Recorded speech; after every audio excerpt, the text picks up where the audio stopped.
So you've got a great idea, maybe a big new project or a new headcount that you want, something that's got you bursting with excitement. The only problem is now you have to articulate that idea, and not only articulate it, but articulate it to one of the toughest crowds around, one of your executives. Welcome back to another Feminine Success Friday with myself, Jade McConnell, CEO of Petite Powerhouse, career coaching for high-achieving women, and the most confident woman in the world with a little bit of a chest cold. That's okay. We're still going to get into it.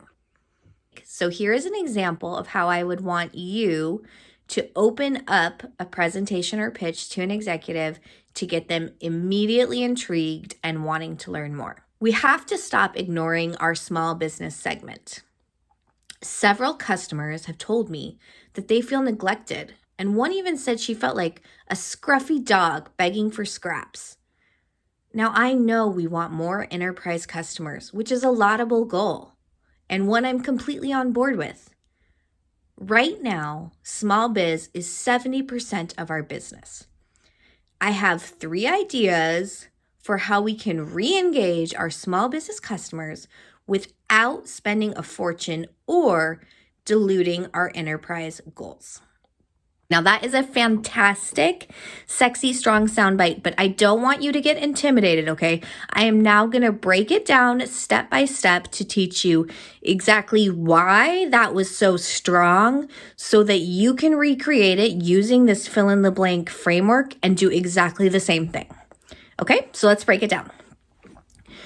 So the first thing about this soundbite is that it's bold. Why is it bold? Because it has a strong declarative statement at the beginning. We have to stop ignoring our small business segment. That is a bold statement, and executives love a bold statement. They do not want to hear, maybe, possibly, this either could or could not be right. I'm not sure, but maybe, possibly, we need to. You know what I'm talking about. Do not stumble. Do not falter. Come in hard, and then be prepared to back up that statement. That's step number 1, okay? Be bold. Now, number 2, something you might want to try is a memorable quote or a big number. These are just ways to grab people's attention right off the bat. So if I say, 70% of our business comes from small biz, that's a big number that grabs someone's attention. Another one you can use is a memorable quote. Now, if I say, our small biz customers feel left out, it doesn't really grab you as much as if I say, our customer felt like a scruffy dog begging for scraps. That is like a grab you by the throat, memorable statement. And what that has going for it is memorability and repeatability, which is a key storytelling technique, meaning you want to plant something on your executive or whoever you're talking to that they're going to go repeat to other people and say, one of our customers said they feel like a scruffy dog. That's memorable. And that's why a quote or a big number is a great idea. This part is being gracious. You do not want to go in there and be like, you're an idiot, you're following the wrong formula. Even if that's kind of what you think, it's really important that even if you feel like you've stumbled on this huge genius insight, you have to get your executive on board. You don't want to alienate them or make them feel like an idiot. It's very important to ensure that they are able to save face. And that's what I mean by being gracious. Being gracious means extend the most charitable, collaborative interpretation to your executive or stakeholder. So in this case, that is why we included, I know we want more enterprise customers, which is a laudable goal and one I'm completely on board with. You see how we say that? We don't say, oh God, we shouldn't be focusing on enterprise. We need to switch to small biz. What's wrong with us? It's 70% of our business. Are we idiots?